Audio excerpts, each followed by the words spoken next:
Bem-vindos ao nosso Falando Daquilo de hoje, com essa pequena minissérie sobre a origem da psicologia. E hoje nós vamos enfocar uma pré-condição muito importante para a emergência da psicologia, que é o nascimento do indivíduo, que são os processos de individualização, mais especificamente a individualização na modernidade.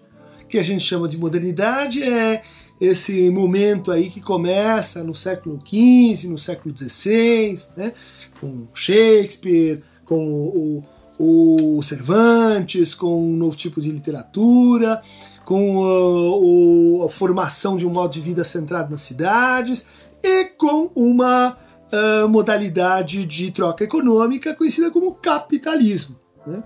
Então, o capitalismo ele é uma maneira de produzir, né?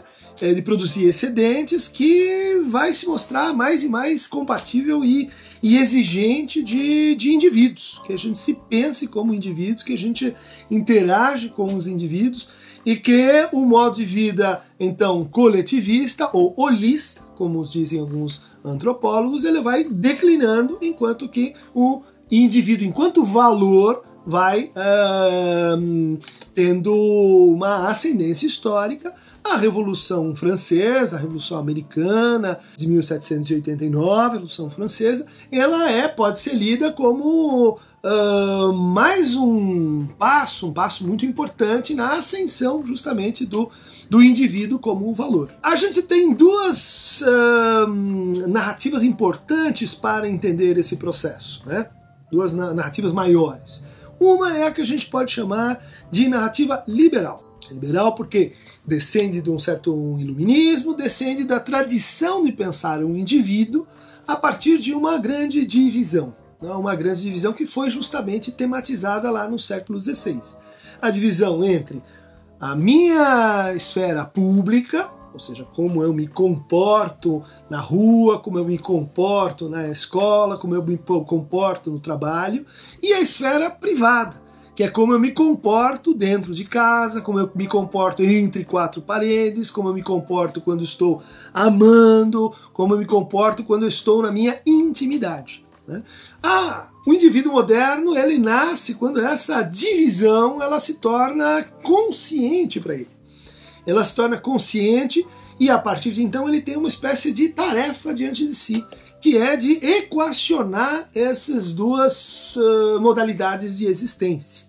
Por exemplo, se a gente pegar um autor como Erasmo de Roterdã, que é um autor do século XVI, ele vai dividir as pessoas em dois tipos: os loucos sábios e os loucos loucos. E os loucos loucos são loucos por quê? Porque elas não perceberam ainda que a vida pública é uma espécie de teatro, que as pessoas estão representando, que elas dizem coisas quando estão pensando outras coisas, que elas agem como se fossem atores e que elas agem para produzir determinados efeitos no outro, que elas agem de uma maneira diferente daquilo que elas são, né? Então o louco não percebe essa diferença. O louco sábio é aquele que é uma espécie de administrador do seu papel, aquele que acha que ele está assim comandando as máquinas do seu personagem, é aquele que tem um recuo em relação ao que ele mostra, né? Então o que eu mostro para os outros é aquilo que eu imagino que eu sou. O projeto liberal é um projeto de tentar conciliar essas duas faces. Ele é um projeto, então, ao mesmo tempo econômico, político, moral e, ao final das contas, psicológico. Ele contém uma direção de normalidade, né? Quer dizer, a normalidade está naquele que consegue conciliar, resolver, separar, discriminar uma coisa da outra. Tanto no nível do indivíduo, quanto no nível das instituições, no nível das famílias, no nível dos laços sociais e assim por diante.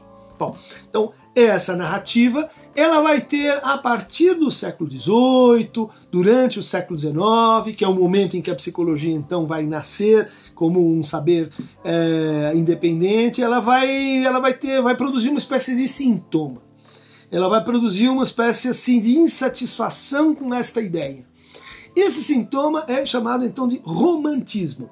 A gente tem o romantismo inglês, do Shaftesbury, a gente tem o romantismo alemão, do Goethe, mas do Hölderlin, a gente tem o romantismo italiano, a gente tem o romantismo francês, a gente tem o romantismo já ligado à emergência de estados nacionais e formas mais ou menos típicas de sensibilidade. O que o romantismo argumenta?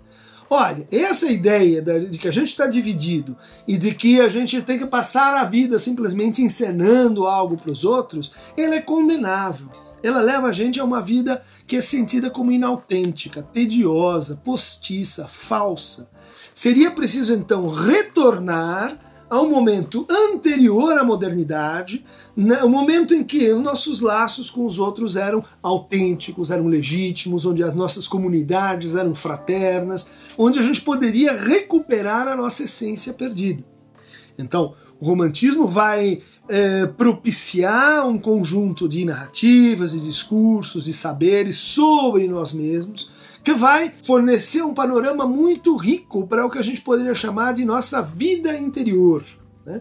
A nossa vida criada pela nossa relação conosco mesmo, com o que a gente observa, com os nossos estranhamentos, com os nossos estados de alteração de consciência, né? Como a gente vai ver no Médico e o Monstro, do Robert Louis Stevenson, nos nossos estados assim, de duplicação, de dualismo, né? Como a gente vai ver, por exemplo, no nosso Machado de Assis, os nossos personagens femininos, né?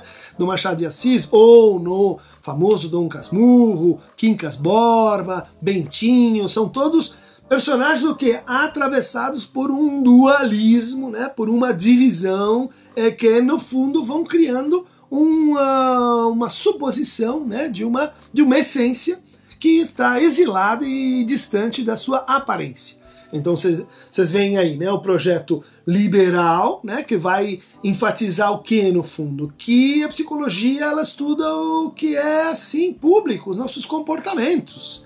E do outro lado, uma reação a isso, que a gente chama de reação romântica, é que vai dizer, olha, os nossos comportamentos são expressões da nossa interioridade. A nossa interioridade é uma relação de autoafetação. E aqui a gente tem então a narrativa romântica, né, que vai falar da vida interior.